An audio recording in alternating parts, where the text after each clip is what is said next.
Welcome back, brothers and sisters, to the knowledge of the holy. I hope you're keeping well, and hope you're keeping warm. It was quite cold this morning in London and in the UK, so I pray that you are well. Now we come to our final chapter in Joseph before we then move to Daniel. And in this chapter, so we're at Genesis 42, and we're going to be reading from 1 to 20. I'm going to be paraphrasing this, so please read the whole thing for context. Now, what we see here is the dreams of Joseph coming true. So the dreams that Joseph had with regards to his brothers, bowing down. So remember we read that he had two dreams. One, that his sheaves of wheat, Joseph's sheaf of wheat was standing up, and the sheaves of his brothers bowed down to him. And then the stars and the moon and the sun bowed down to him as well.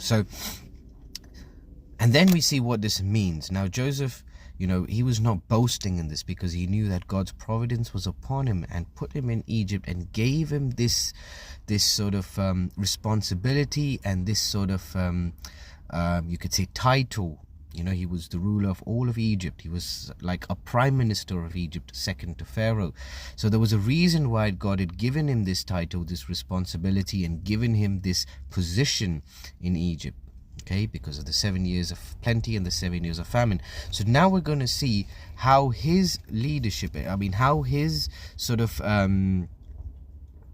his position in Egypt helps him, or helps his brothers and his father. Okay, so like I said, we're paraphrasing from 42, 1 to 20. So now when Jacob saw that there was corn in Egypt, Jacob said unto his sons, "Why do ye look upon one another?" And he said, "Behold, I have heard that there is corn in Egypt.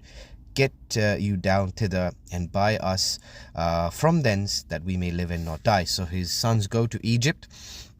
When they arrive at Egypt, and Joseph, and we're at 7 now, and Joseph saw his brethren, and he knew them, but he made them strange unto them, and he spake roughly unto them. Okay, so Joseph was the governor over the land.